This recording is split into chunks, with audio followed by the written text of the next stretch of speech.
Oh my God. Hi. We're here. Are we? What day is it? I Is don't it know. is it August? Is Is it it the September? future? We're I think. Oh my God. Have I, not really here.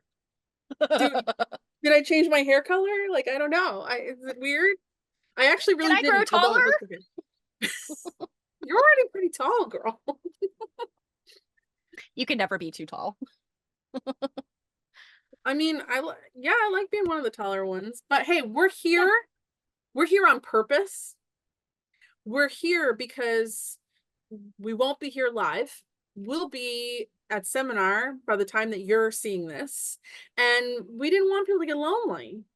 So, we've got stuff. We're doing stuff. We're doing at least 2 recordings for you. And then who knows if we pop in here or there on something while we're at seminar. It could be Instagram Live real quick. It could be Facebook Live real quick. It could be YouTube Live real quick. Who knows? And if the mood strikes us and the Wi-Fi is good, anything can happen. So Otherwise, we just have you have us coming to you from the past in the future. in the future. I can't wrap my head around this. No, I mean, it'll be things I think about when I go to bed tonight, like that, just that random stuff that doesn't make any sense that you think about. Yeah, this is time travel. Yep. So We, today we've got some announcements, don't we? we do. Before we get into them, just so everybody knows what you're here doing, we are looking at a Paula Nadelstern exhibit today that was at the New England Quilt Museum. As of us recording this, I believe it has come down. By the time you see this, it will definitely have been down. But that's what we're doing in this video. There's going to be another one, don't you worry. But big time announcement is, remember that our next book that we're reading, Soft Covers for Hard Times, our first day of discussion, why didn't I have my calendar open sooner? Our first day of discussion will be September 10th. So I want to make sure that you guys have your assignment already, and this will be posted other places. It will be on Instagram, Facebook, all that jazz. So we're going to start with the preface, the intro, and chapters 1 and 2. So that is page IX through 37. Don't fret, it is a lot of pictures, but this is more reading than our last book. So just, be prepared that might take just a smidge more time. Okay, and then other announcements here. Let me share my screen. We now officially have a September calendar ready for you. This is a busy calendar. You're muted, stuff. We're trying to get fancy. There was an ambulance in the background. Oh, yeah, I didn't want any of that. So as you guys can see, this week here, and the red is while we're at seminar. So we're not doing any scheduled streams. What you're seeing right now is you're probably on Monday the 2nd here, which is when this first video will air. You'll have another one on Friday. They're going to be released at 2 p.m. Eastern. And then afterwards we get back into a normal schedule. This 13th here on this, oh, it's Friday the 13th. That's weird. Steph and I are going to do a dual stream between Quilt Nerding and Cake TV where we talk all about seminar. We'll tell you everything that happened, all the hot tea, our review of things, pictures, videos, have all kinds of stuff for you to look at and talk about and things. So that'll be that.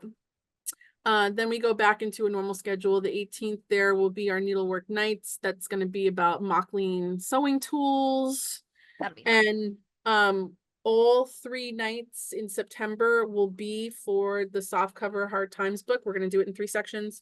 And then after that, which will then be October 1st, we will have an interview with Merikay Waldvogel. So that is all. Oh my gosh, October! I know. It'll be here before we know it. Yep. Especially with a schedule like this. It will definitely be. Okay. Now I've got one other thing to show everybody here, and that is this. So the Slow Sewing Shop is Stephanie's online store. There is lots of really cool goodies and stuff in here because you got the needle workshop here, you got the studio shop here. So you should definitely go and check it out. The links to this have always been down in our descriptions in that little section that's like other places you can find us. But the thing I want to show you here is this is all of the quilt study related merch goodness. And Steph has created a brand new collab shirt for us, which is this one here that, well, by the time you're seeing this, it will have been released for 2 or 3 weeks, but that's new. There's this other stuff. There's tote bags. Here's Steph is wearing this shirt right here. That's her one of her original Dr. Duntons. They're very nice quality. They're really soft. And then all these other goodies down here. There's a notebook that's Dr. Dunton. And then you have one of the sweatshirts too, don't you? I do, and they're nice, cuddly, puffy, poofy, warm sweatshirt. Yeah, last winter I wore it like all winter. Oh, okay then. So yeah, we just wanted to remind you guys that these are here, and your purchases from things like this help support Cake TV and quilt nerding and stuff and help us keep the lights on. So we really appreciate when you can do that. So let me stop with them. I'm trying so hard to avoid Inception with my multiple screens. So we're gonna get going here. Steph, anything else before we get going? I think that's it. Okay, let us roll here. Can you Oh, see that how time? exciting! Yes. Paula's quilts are so striking. So I was lucky enough a couple Wednesdays ago that Paula was doing an impromptu kind of tour of her show with guild member friends that she had that had then also invited others. So I think there was about 20 people around. I do have a couple of clips that are her talking. And basically what I did was I kind of went around and listened to her lecture. I actually, now that I think about it, I do have a couple of notes here too that I took from her talking. I went around and took video here and there, and then when she was done, I went back and took photos because it would have been rude to take photos, the way I wanted to during.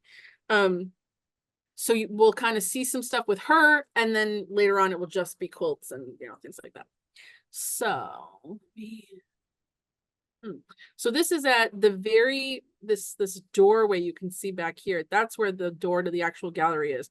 Where she is right now is kind of this little like cutout. You go down just this tiny little hall. When I say tiny, I mean just like a few feet, and then you turn into that big gallery.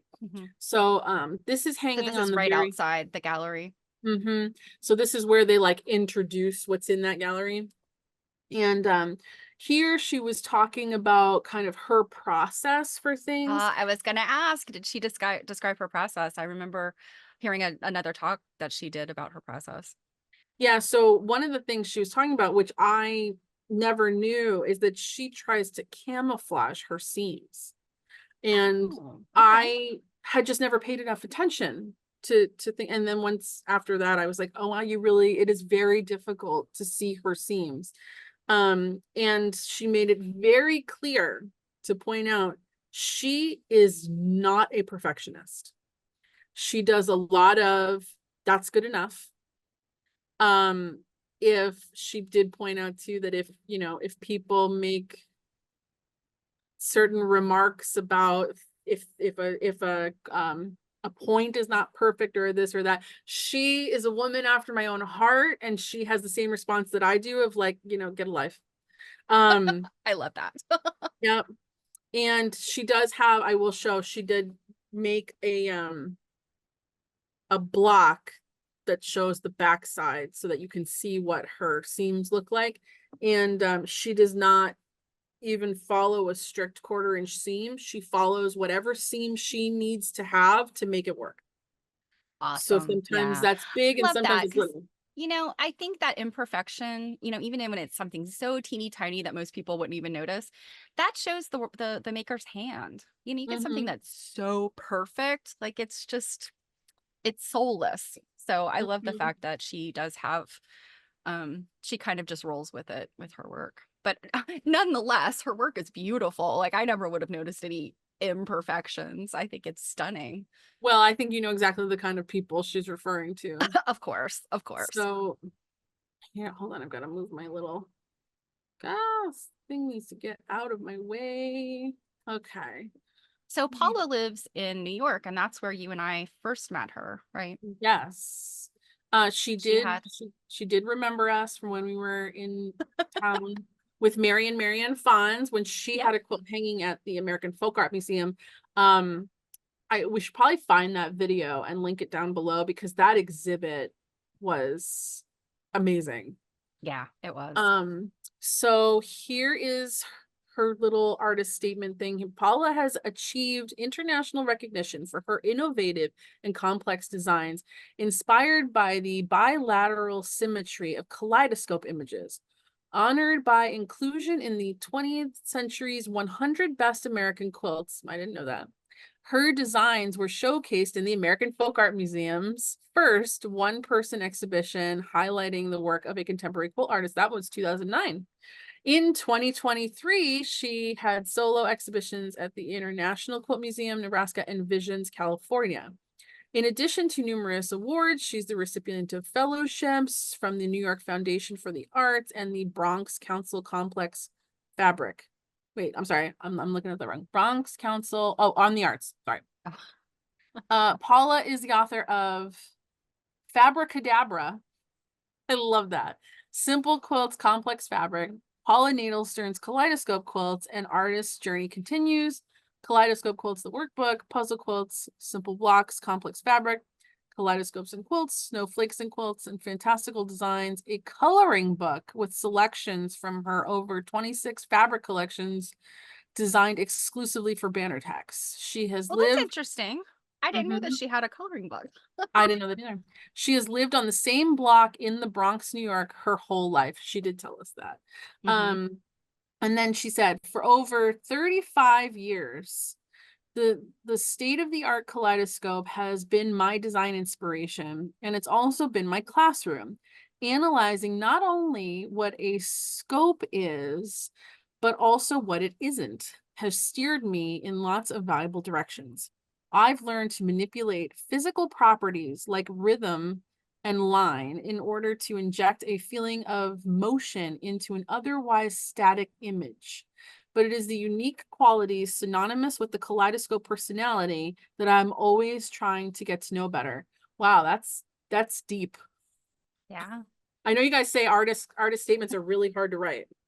they are. No, that's a good one. And, I think that just to point out that, her little bio there talks about her fabric. If I remember incorrectly, she designs fabric specific to her technique because, I guess her vision of what her quilts are going to look like. And I love the fact that she teaches her technique, because it looks very complex. I've never taken a class from her, but, it looks very complex, but I suspect that there's some technique in there that makes it work. And it blows me away every time I see any of her quilts. Yeah, she explained it. And it was one of those scenarios where once someone drops the veil and explains how things fit, you're like, oh, yeah. oh. I suspect that I assume that it's something like that. And I remember her kind of talking about it. And I'm one of those learners where, the theoretics of it, like I can kind of wrap my head around it, but to really understand, you have to see someone do it or like hands on yourself. But I got her point. But it still looks so magical, Oh yeah, no, the fact that she camouflages the seams, I will say, like, it's not as complicated as I thought it would be. But the way she's camouflaging seams is what makes it look so complicated. So she also put on here, surprise, magic, change, chance, in order to conjure an instant of luminous and fleeting spontaneity. I've got to trust in symmetry, rely on detail, commit both random and stage acts of color, and understand that the whole will always be greater than the sum of its parts. She's writing every artist statement I am ever going to, that I'm having artist statements with. I'm loving her artist statement. Yeah, it's not the complex word salad that a lot of artist statements are. All right, let's get to So the quilt. this Oh is my that goodness. background piece. This is Oh my hanging goodness. beneath her artist statement there. And you can see that some of her Oh, seams, okay.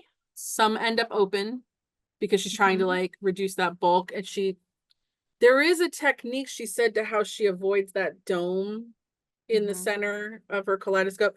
I don't remember exactly everything she said, but for the most part, she does get them to lay flat because I was really paying attention afterwards. But she did say that some seams, see, like here, this one is not open. Some she opens, some she doesn't. It depends on what the fabric's going to be doing. Yeah, Um, I would imagine that might be some places where it can kind of get bulky when you have a lot of these mhm. It's angles coming this together. looking at this in the back here and the way like the seams move around, that makes this look like a bunch of feathers. It does, yeah. Before you zoomed in, I was like, "Oh, what is this?" Yeah, this is the back of a block. Oh, wow, that it still looks incredibly complex to me. Yeah, I know, right? Like I would be like, if you didn't tell me this was a back of a Paula Nadelstern, I would even just be like, wow, that's really cool. It kind of looks like stained glass, like in a Yeah, it cathedral. does.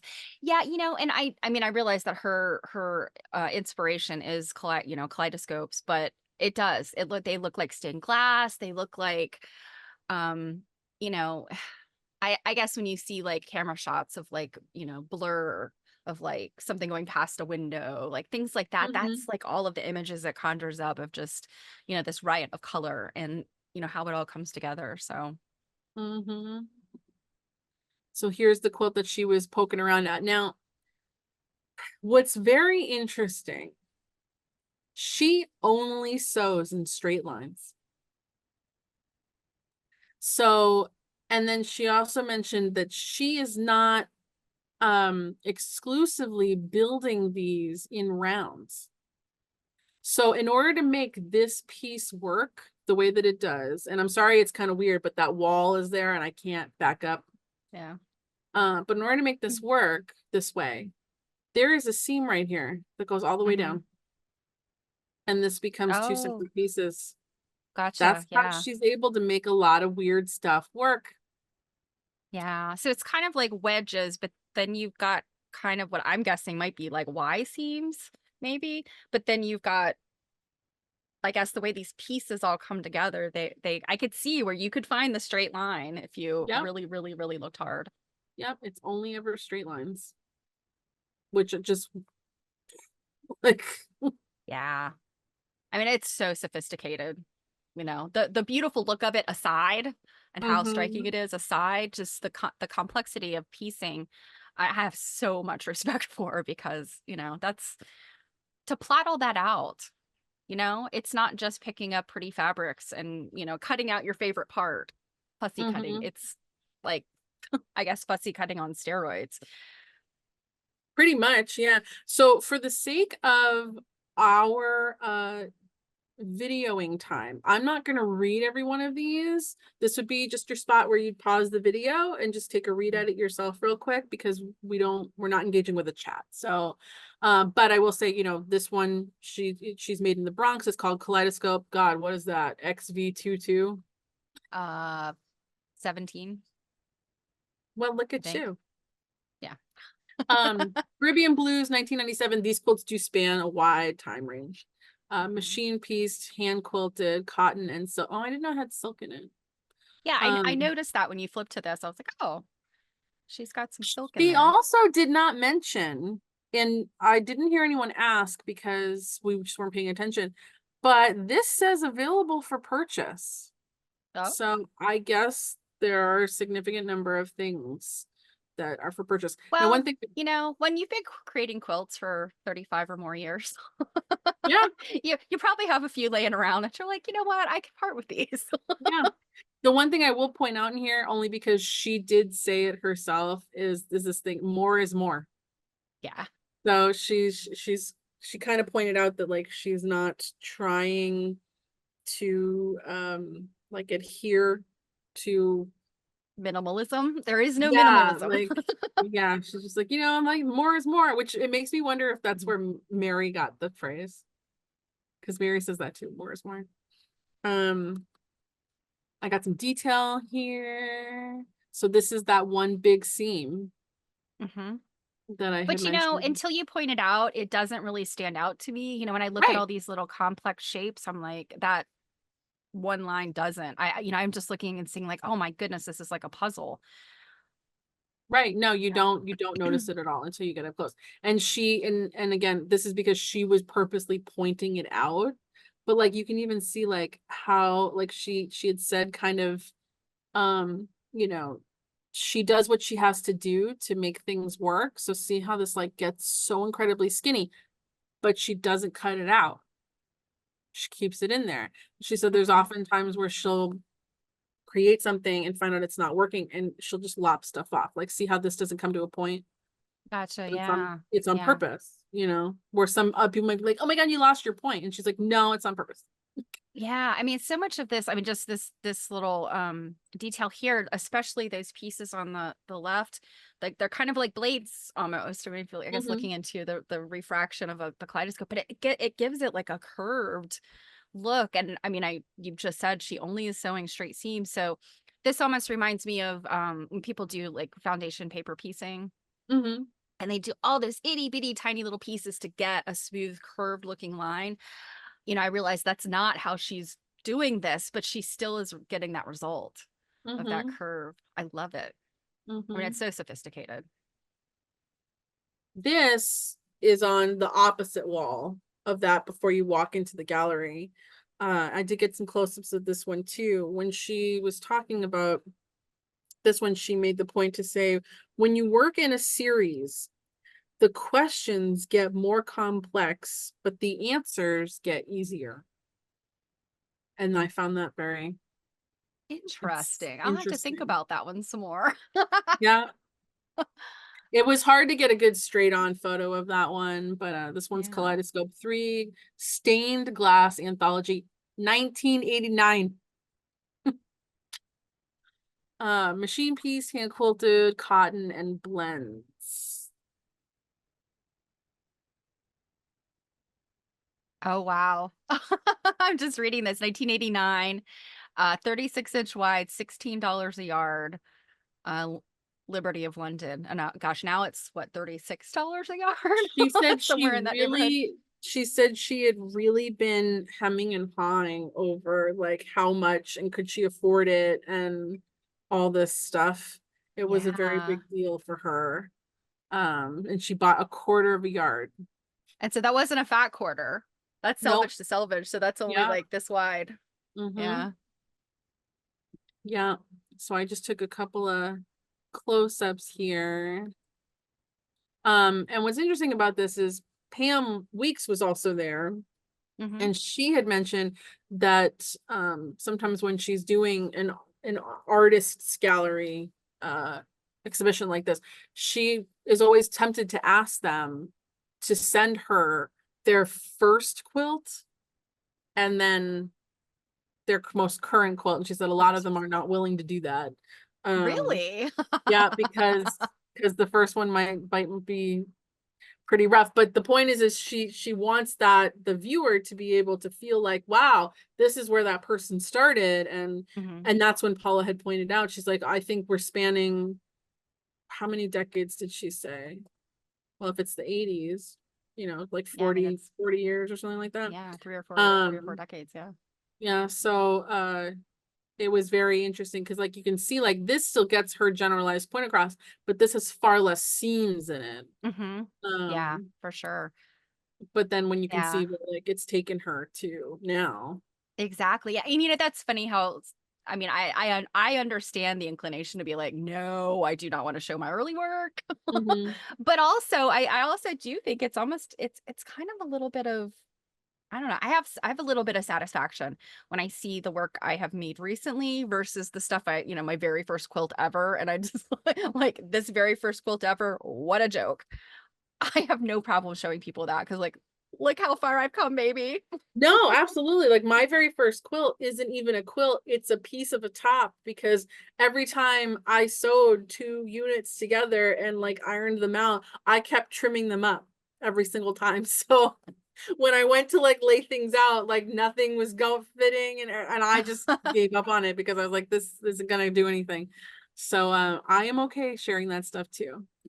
So this piece I will come back to with more photos Okay. later. What this piece is, do I have a better, yeah, So this little, so this is a 3-dimensional piece? yes, Oh, this is a radiation mask that oh, Paula had to use when she was being treated for cancer. okay. Um, I think in the last 5 to 10 years or something like that, that Mhm. she, you know, uh, took with her and turned it into art. That's interesting. I I knew that Paula was a cancer survivor. I knew that. And I have actually seen people take their radiation pieces, masks or whatever, and have done things with them. I did not know that she had done that. yeah, Okay. I think Yeah. she did talk about it. I'm pretty sure I didn't record it though, just because she said it was a difficult story for her. Um, and she said eventually she might donate this to the hospital where she was treated, but that she has put it on display since then. I did get better photos of it later. Yeah, I look forward to seeing those. Okay, so hold on 1 second. Let me just make sure that my volume is good here. Okay. And it's turned off on the video, by the way. So, Can I not see that? um, there's a little This thing down mic here? Nope, on the that's other re. side. Oh, Yeah. thank you. Okay.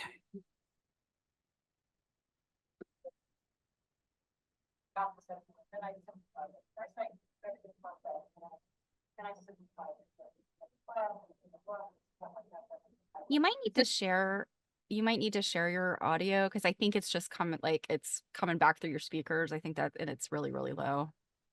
Okay. Um, Where am I finding that? yeah. So if you hover over the Zoom, Mm-hmm. that bar that you were complaining about, there Mm-hmm. should be a thing that says more on the end, Mm-hmm. and there it should be a share Ah, computer share line. sound. Yeah, I always share in stereo, but Let's see if that is let's see better. what Just do happens. keep in mind this is taken with my cell phone. Those are 30s. You know, it's like I got this idea, then I simplified it. First I A little do better. everything complex, and then I simplified it. So I teach it as a class, and it's in a book and stuff like that. But I loved these 60/30s. I just love to use a lot of different pattern stuff. You know, if I figure out a way to make it all work together, it makes me very happy. So another one that's quilted in that with a long arm. I do not have a long arm. You could not get a long arm up the elevator to my apartment. You could not fit it up the stairs, but I've been lucky. I've quilted a few pieces at Houston at the quilt market, and then now I have a friend in Bronxville who lets me use a machine. I could not hear over my air conditioning. Yeah, I turned it up. So yeah. So if just for that little section, if you turn your volume up, I could hear her clearly, but when we came back on, I had to turn on because you blew my eardrums out. Okay, because yeah, I was gonna say my But computer basically, volume yeah, is on. what she was saying, she was talking about long arming, and she said, I do not have a long arm because there's no way you could get it in the elevator into her building. Yeah, she did talk about her apartment being on the smaller side. Don't worry, I've got pictures of that one Yeah, later. not to digress, but I always think it's so interesting to hear artists from New York City talk, quilt artists, because, I mean, I've talked many times about my tiny house and my lack of space, but I do have room for things. I have a cutting table. I have, space for things and um but I still know how difficult that is for me. And I Mhm. just, somebody who lives in very tiny space in a big city, they have to be very deliberate about how they store things, how they work on their work, and it's just amazing to me when I see people that can have these beautiful like bed-sized quilts. Even if they're meant to be on the wall, they're still large, and they somehow manage to get that to all work out in this tiny little microscopic, apartment in New York City. I love that. You know, it makes me think of the hotel room that I was in when we were in New York City with Mary. Like, Yes, I remember that. that Yeah, it like was like a tight micro squeeze. bedroom. Yeah, it was a tight squeeze around the bed to get to the other side. Well, and I remember they boasted about how it was like a king size bed or something. It was really just a queen that they turned or something, and my feet like hung off the end of the bed, and I'm 5'8". So like that was awkward. Anywho, moving on. This is just a still that I took of her. This quilt was very interesting because it's like she was talking about how it was more kind of floor mosaic. Like you can see, you know, you'd see like plaster between pieces of the floor and things like that. Yeah, I'm well, pretty this just sure. has a different kind of a different vibe than some of the other ones. I'm pretty sure I did get close up to that one because I did not take pictures of every single quilt in the exhibit. Generally, I try not to do that so that if you see the exhibit somewhere else, it's not ruined for you. Yeah. Another one, well, that's not the most flattering photo ever, but there were a lot of people in there that I had to contend with. So anything I could grab. Yes, I know that feeling. This one was especially interesting because it's like the kaleidoscopes are like being like slingshotted, you know, across the galaxy, you know. Well, and to me, it had it's almost like a sort of a floral or not necessarily floral, but sort of just a natural, you know, the curves of nature. Hmm. Austin, Texas, who was the most beautiful marbler, like, in the world. She was. Is that one okay? Yeah, I still have to turn it up, but Okay. Roberta's going to Houston, and I just told her today she has to bring an Houston Quilt Festival for the first time. And I told her to bring an extra suitcase. And she said, you know, for what? It's like, I mean, so once I met Cosette and started using her silk fabrics, which I just interfaced with a fusible interfacing. So this was like working with eels. This background fabric. I used to just come home with lots of her fabric, and now she passed away, and her daughter has come to Houston. So when I was teaching in Austin, I got to go to Cosette's home, and actually I felt like my whole life had brought me to this moment of marbling. I thought, I'm going to be good at this. I know how to Google, you know, how to marble. I was terrible. I mean, like it was just, but it turned out she had an extra house filled with all this marble fabric. If you ever saw in a Smithsonian magazine the ties or the, you know, the vest or anything made out of silk, that was Cosette's fabric. And so now her daughter just sells it in bags. You're going to bring some home. I know you don't use silks up till now, but you need a little room in your suitcase for that. So this was one of the Cosette fabric. And I actually did a fabric. You know, I designed fabric for Bannertex. And I recently did, well, during the pandemic, we did a digitally printed, so you could use a lot of fabrics, a fabric, and I called it Cosette as an homage to her, and I had permission from her daughter to do that. Austin. Well, so one thing I just want to point out, because obviously you saw flashes of photography, which technically are not allowed in almost every museum you've ever been in. So for anyone that might be a little confused, while we were doing this, there was also a professional photographer there for a magazine that was and it might have been AQS magazine. I forget exactly, but there was a woman there writing, and then I believe it was her husband that was the photographer. So those camera flashes were okay. Yeah. But that's why you're seeing that. No one else that was actually like standing around in the audience was taking flash photography. But she was just talking about how the fabric in here was from a woman, Cosette, that she would get fabric from. And I believe she said the name of that quilt might be Cosette, or it's another one that she was talking about. Yeah, it's marbling on silk fabric. Yeah, marbling is a difficult technique, but it can be really, really beautiful. I mean, and making quilts with silk fabric. That also sounds Silk is like actually, a good one. well, it depends on what type of silk, like what the weave is, but for hand piecing, oh, silk is a dream. But yeah, if you're doing machine work, silk can be a little Do you testy. do you use silk in your pieces, your art pieces? I've used some silk. Dupioni is usually the nicest because it's kind of crisp. It's like it acts like paper. So other types of silk can be a little wiggly. Yeah, that's what I picture. Anytime I picture Yeah. silk, I picture wiggly stuff. Like, do Yeah, your and yes, inflatable arms, guy. Like, yeah, some of it is definitely like that. You just have to pin the heck out of it, but yeah, it can just be again so beautiful because it holds color really nicely.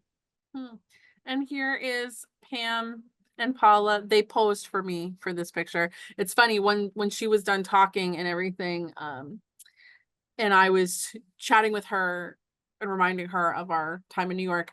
Then I had been like, can I get a picture of the two of you? And it's funny because like the professional photographer was also like, oh yeah, let me get in on that. He was a funny guy.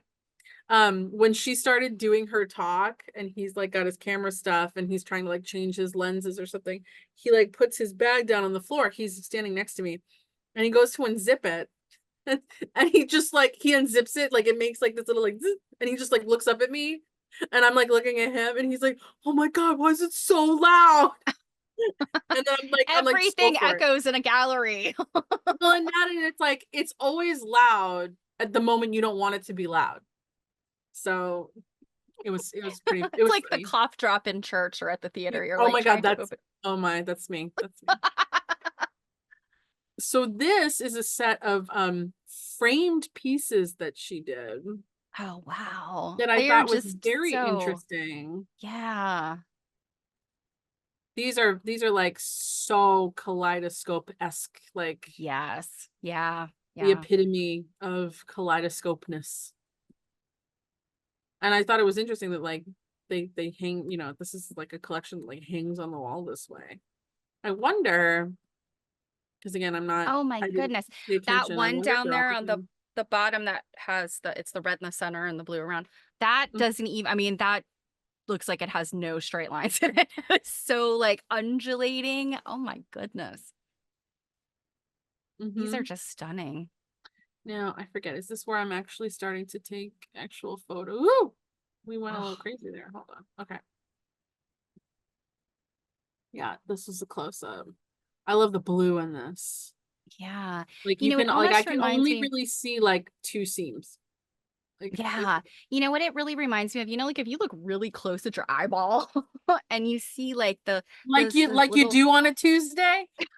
but like the striations that are in your iris, that is what a lot of like her fabric reminds me of, the way that's Yeah. kind of painterly, and it's got a very like fluid look to it. Yeah, just amazing. So Kaleidoscope 84? No, 35, 34. 34, 34. 34. the What did I never-ending say? kaleidoscope. So it doesn't look like this one's for sale, which half of me was like, are each individual frame for sale? Like I could get on board with that. And this was, she just said in 2008, I needed to make one more quilt. The American Folk Art Museum's first one-person exhibition highlighting the work of a contemporary quilt artist was going to be a 2009 retrospective of my Kaleidoscope quilts. And again, I won't read all of things. Just pause for Yes. to read. Yeah, her mother was ill.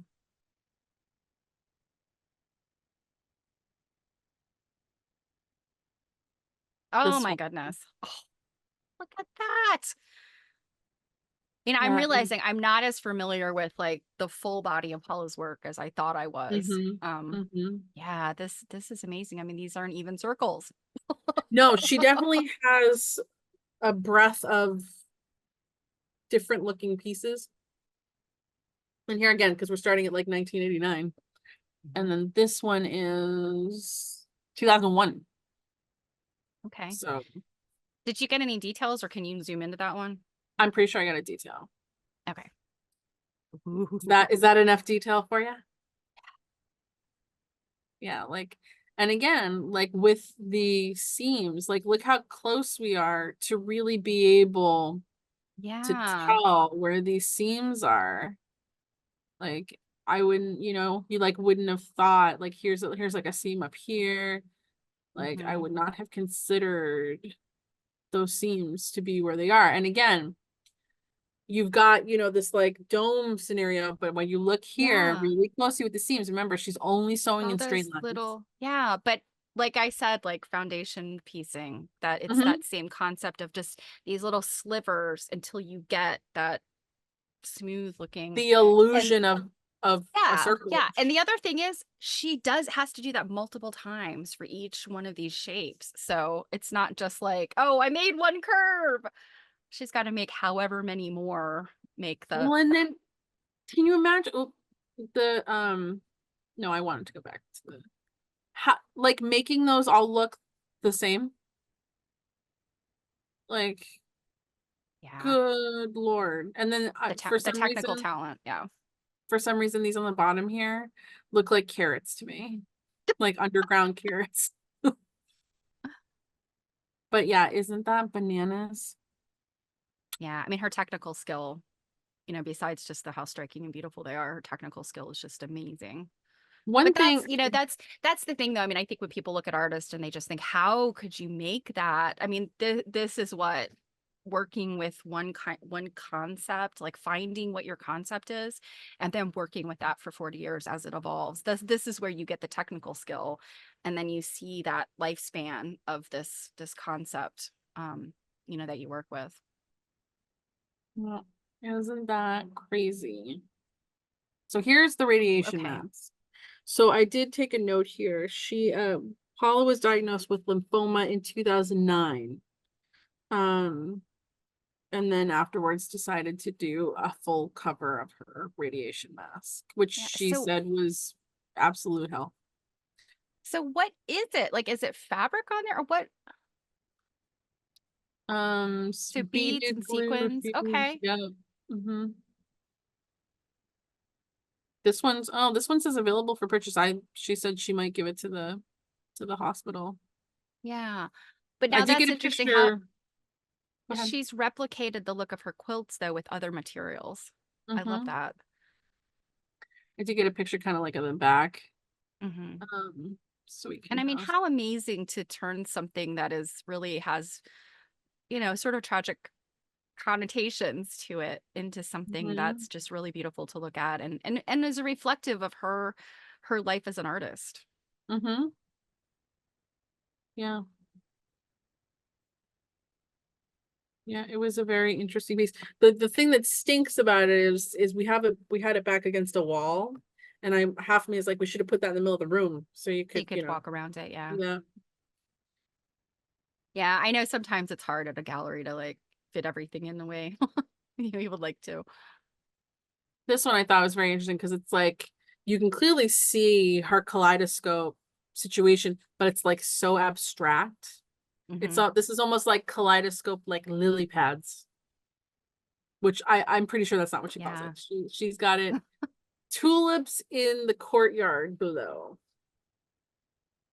Machine piece, hand quilted, cotton and silk. It's funny. I didn't ask her like why particularly does she keep putting cotton and silk together. I was wondering if like is silk better when it gets really skinny or Could should have be. asked. I mean, silk generally is going to be thinner than cotton, so you have Mm-hmm. less bulk. It might just be the color. I mean, color intensity is usually very good in silk, Mm-hmm. especially if it's hand dyed. But yeah, I mean, it could be any reason. I would like to know too. Yeah, yeah. I'm very curious about that. This was very interesting. Oh, wow. These are like doorways or arches or oh, they look so Mhm. much like stained glass. Yeah. And you almost might think like maybe like a religious connotation just by the Yeah, I way, was gonna say it's almost yeah, liturgical. yeah. I don't think it has any of that meaning. Omani Arches 2022, cotton fabric created by designs. Okay, so let's see, the Grand Mosque in Oman. Muscat, Oman. So yeah, so it is kind of influenced by religious But icons, but only by architecture. right, Like, yeah. Well, and I mean that's kind of what it reflects to me is it is architecture, arches. mm-hmm. Those are just really beautiful though. And I got some close-ups here. Yeah, look at that. Like just the Oh my quilting goodness. alone. Yeah. Like that even more so like like it's so like I can see like one like two seams here. And you know Mhm. there's a lot more probably than two seams there because the quilting is The also quilting is so helping to dense, reflect it's it. really hard to Yeah. tell. Mm-hmm. Oh my goodness. Now, I don't know if you've got other details, but there were those strips that look like they're striped. Were those pieced or was that fabric that had that? I think I only got that one detail. Which one? On the The outside here? frame. I'm Yeah, pretty this sure that frame. that's pieced. Yeah, that's Oh pieced. yeah, yeah, it looks like it. Yeah. Piano Oh my key. gosh. I keep thinking like, yeah, I know what Paula's work looks like. Oh, I do not. She has so much more that I just did not know she made. Mm-hmm. Wow. Yeah. It was bananas. I mean, I think now Oh, I in did have another hindsight, one. I think I really am only familiar with her recent More work. recent stuff. Yeah, yeah. Yeah. So it's funny, like, obviously those are pieced, but then like she used like dark quilting thread on the Mhm. bottom here, like on the white. So it looks like it's pieced even more. Yeah. Oh yeah. Okay. Now I'm seeing like there's a light or white quilting thread above and then it switches back and forth. Mm-hmm. Definitely gives movement. I don't know Mm-hmm. necessarily about looking like additional seams, but it definitely gives it movement. And the other thing I really appreciate and admire about Paula is that she machine pieces and hand quilts. Now I know some of her stuff is also long armed and machine quilted, but the fact that some of these are hand quilted because I do that. Mm-hmm. That's kind of like the opposite. Well, I guess mixing your handwork and machine work, lots of people do that, but sometimes it's a little backwards when you machine piece but hand quilt. That I appreciate that because I do it too. So this one I nabbed because it's so celestial. That's what I was gonna say. These look like they're very night sky. Well, and notice it's not purely symmetrical. Hmm. Like a lot of her other stuff, which I found very interesting. And then she pointed this one out because again, she's not a perfectionist. So notice how up here the seams aren't perfectly, like we've got really skinny here, we get a little fat here. Hmm. And Yeah, but she's this like, one does not say kaleidoscope to me. This one says like, this one says like big Milky Way, like Big Bang twirling down. Theory. Yeah, Yeah. yeah. This is Yeah. and it's that center looks like it's pulling to the Mm-hmm. side. I mean that looks like very deliberate, like cosmological event, not kaleidoscope. Mm-hmm. But it's still the same techniques and the same kind of fabric. So it's kind Mm-hmm. of interesting how she changes aspects of the piecing and then she gets something that looks like this. And I also love this itty bitty little bits that are out there around Yeah. in the black fabric. Like that That's have really broken away. yeah, yeah. It did that's cosmological event. That's what this Mm-hmm. says to me. Mm-hmm. This one's chai. I don't know how you Bye. pronounce it. Yeah, I would guess try. Yeah, 1998.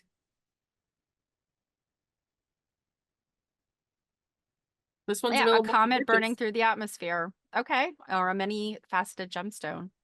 Mhm. Yeah, for sure. This is her 18th quilt. Oh, and it refers to a Hebrew word.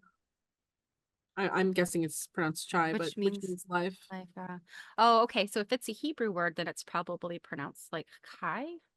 maybe. Yeah. But Because yeah, it's available. chai in India is tea. A delicious milky tea. Oh, and there you go. I got a close up of one of the little bits for you. Now, is that black fabric like a brocade or something? Like I feel like it's got a texture to it, like a jacquard I kind feel of. like it's just a printed Oh, it's blocky just look. a print. Oh, are you talking about the background? The background, Yeah, the that white looks ground like black. a yeah, that looks like it's like a brocade or a I feel that like it was one of those printed fabrics that does give just a smidge of texture, but mhm, it's still just a printed cotton. Do you know what I mean? okay. Like almost like the dye kind of sits on top just a little bit. Hmm. But again, I wasn't, there were people around, so I couldn't touch the quilts. Don't you hate it when other patrons get in the way of taking pictures of quilts? How dare they want to look too? Oh, I got more than one detail here. I will say that like this black background, like the way that the light kind of hits it gives more movement to the piece. Mm-hmm.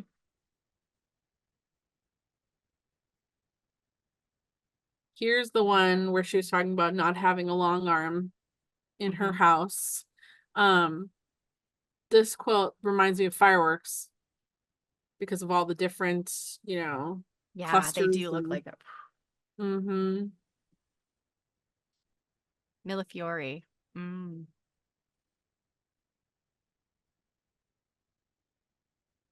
It was a very seductive, satisfying process for a patternista like me, Ah, using an a abundance of patternista. I love yeah, that. using an abundance of diverse, intricate fabrics. Yeah, she's kind of a bit of like a word sleuth, huh? Yeah, look at that.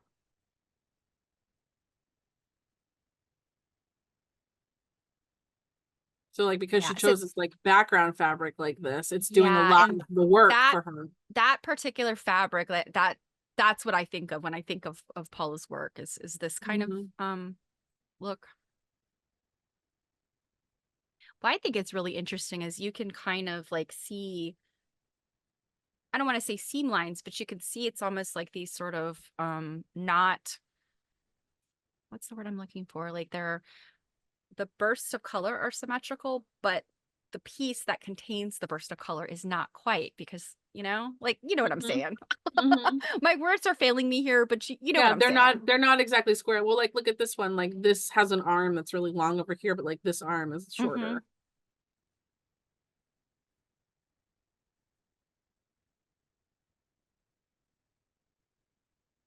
I really liked this blue one here. It was just Yeah, this so is incredibly this is bright. very painterly. I think that the word that art critics likes to use, painterly, that I think speaks volumes for this piece. Hmm. Yeah, it's very awe-inspiring in person, that's for sure. So here's that, I um, love that one. I think yeah, that one this, is really, really cool. kind of And mosaic-y I could middle be floor. wrong, but I think she's got another one that's similar to this. That is more, the color palette is not, I mean, it's more like a more of a contained color palette, like maybe blues and browns. I Mm-hmm. think it's hers that I have some note cards that have it on there. Mm-hmm. So this one's shards. Birds. Yeah, very cool. Yeah, she really this like broken piece. Like it's like she made the whole block, right? And then like cut it up and then put Yeah, in, those this pieces in border there. in between. Hmm. Um, and then this one. Oh my goodness. This is very like, and I find this again, I don't know the breadth of her work, but compared to everything else in the gallery, this one's is much more dark feeling.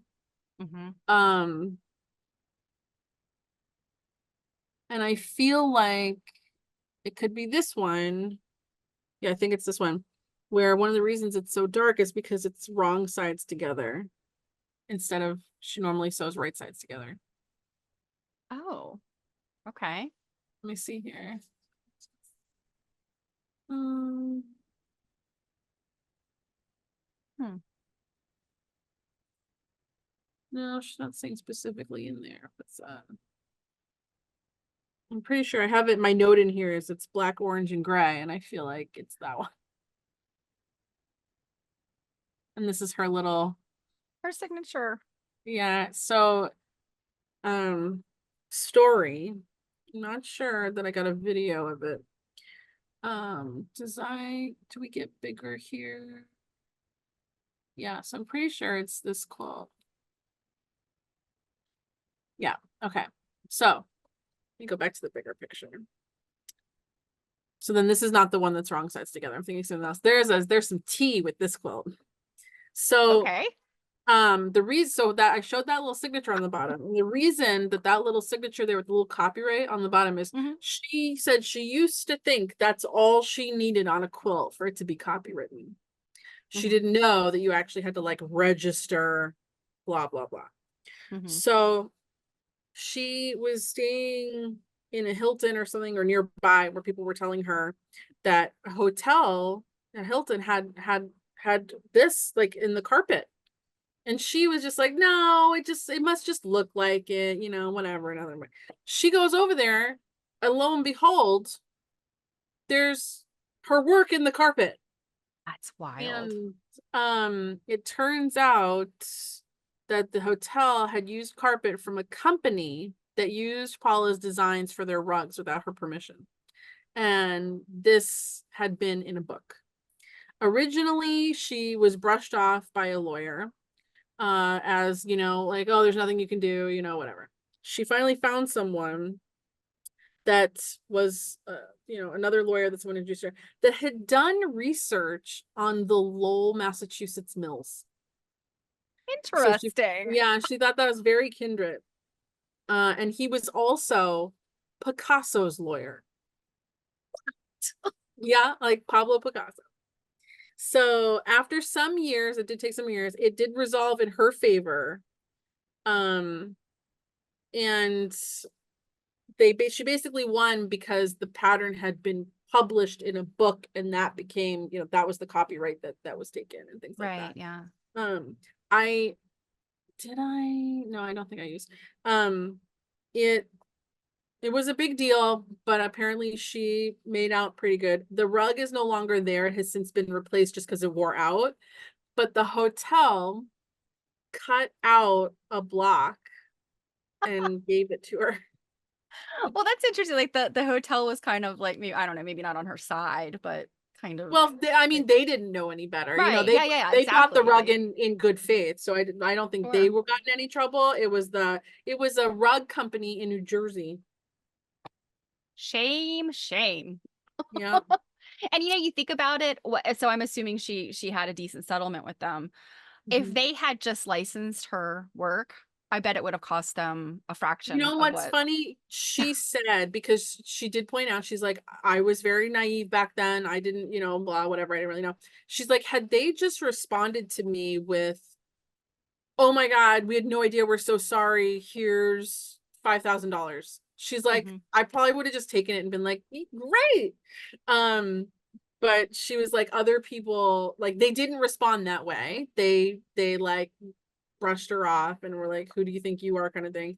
And it was, you know, other people that were really kind of pushing her to do stuff. And obviously, like, she got a lawyer that knew what they were doing, especially having dealt with art things in the back and in the past. And she thought it was so kindred that this lawyer had done some research on the Lowell Mill, so he was somewhat familiar with fabric related things. I thought that you should have seen me listening to this story. I'm just like, you're like, oh, tell me more. Yeah, but what synchronicity, you know, because I think we often as artists, we hear that, you know, like it stinks. But even when you do, I mean, technically, as soon as you make something, you own the copyright. If you're, you know, you make something with your own hands, out of your own, you know, creativity, that it's already copyrighted. But where it becomes, you know, where you have to be, you know, you have to do all the administrative stuff and not just put, you know, copyright, your initials, then the date.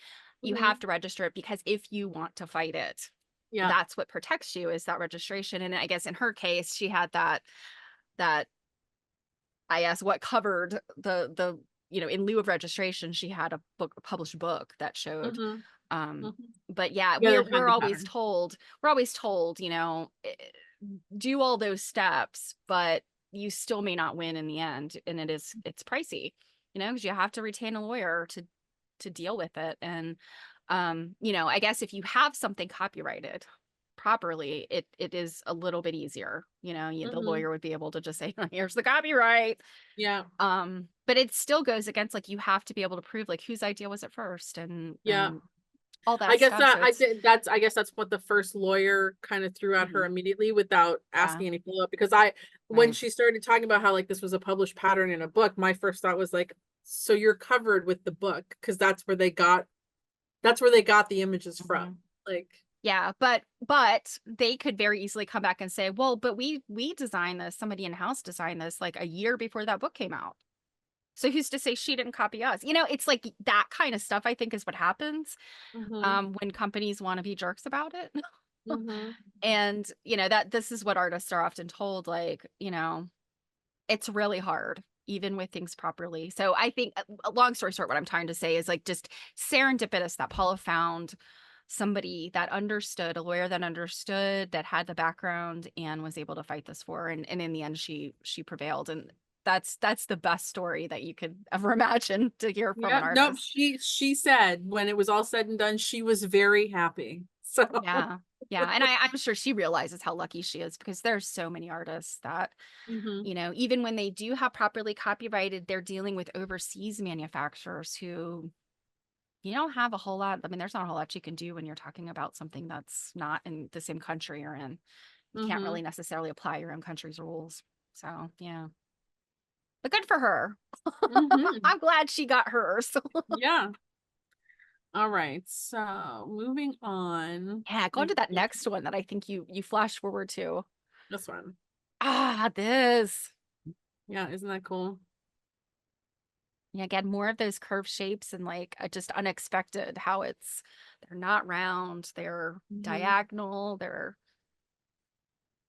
This for me is like a sea, an angry sea, and a mountain at the same time. So like you have these kind of mountainous shapes here, and then up mhm. here you have like it's like a choppy Oh, sea. yeah, I see what you mean. Uh, Uh-huh. um, and then the color, obviously, this does not do the color any justice whatsoever because it's a photo, Yeah. and then obviously you've got the low light The because lighting. Yeah. museum. Nonetheless, it is really quite. Oh my God, I didn't even notice it was called Big Red Chorus Line.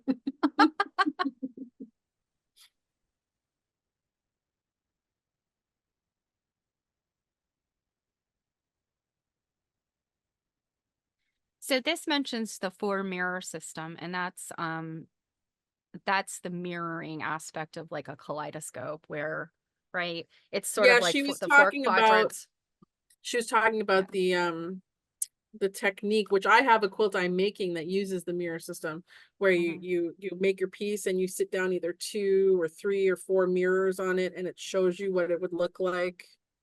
Um, which it's funny, one of the live stream that you did from the first Pennsylvania house I had rented, where we had Barb Garrett over, Mhm. and you could see the guy The plowing Amish in the guy. back. Yeah, Yeah. you're like first shot from that video is that piece Is of quilt your that I'm working the piece on. that you were But working on? Oh, yeah, cool. I didn't realize the that. mirror system. Yeah, so here I I'm think sure she you was talking told about, me. Yeah, I'm sure you told me what it was, but I didn't remember that. That's cool. yeah, so here is she was talking about what happens, if you got the 2 mirrors, then if you add more, what happens. Mhm. Yeah. And then like Now this is like interesting because it looks like she's got a very thin black line that is framing a lot of this. can you imagine sewing that? I know. See, like from my perspective, if I want to outline things, I'd use a very narrow bias tape, because Hmm. I applique, I'm very surface, but I can see she has done this in her technique, which is those itty bitty little pieces pieced together. I Mhm. mean, just wow. Oh, it looks like this is actually our last piece. Oh, Yeah. I'm Yeah, not so disappointed. so you can I see mean, there's sure, this thing I right could look at here. these all day. Yeah. Yeah, yeah. I feel like there were like 20, 20-ish, 25 quilts maybe or something like that. And I took about half pictures. But yeah, that Wow. that is going to do it for our Paula-a-thon. Well, I'm glad. I standing hope you ovation. enjoyed. Yeah, I hope you enjoyed. Just a quick reminder to everybody that New England Quilt Museum is the one that allows me to go in and take photos and things like that. So do always keep that in mind and consider donating to these museums and things that allow us to do these cool things so that Mhm. you don't have to travel all over the place to go to Yeah. them. I know that not that whole Yeah. exhibit was traveling, but parts of it were going to go, I believe, to the international, no, Houston, I think they were going to. Yeah. Mhm. Yeah, I think, did she mention that? I want to say she was saying something about that in that first video. Or no, she was talking about Houston with Cosette's fabric. Yes, Never no, mind. I had asked her specifically if the exhibit was touring because I wanted to be able to tell you guys if it was going somewhere else. And she said that a few of them, I believe, were going to Houston. Gotcha. Yeah. Well, just to tag on to the piece about supporting your local museums, you know, support your local people when you travel, also support those places you go when you travel. Because that is, you know, that's how they make their living. Basically, it's how they keep the doors open and the lights on. And we want them to be there so that So we when can keep we doing visit.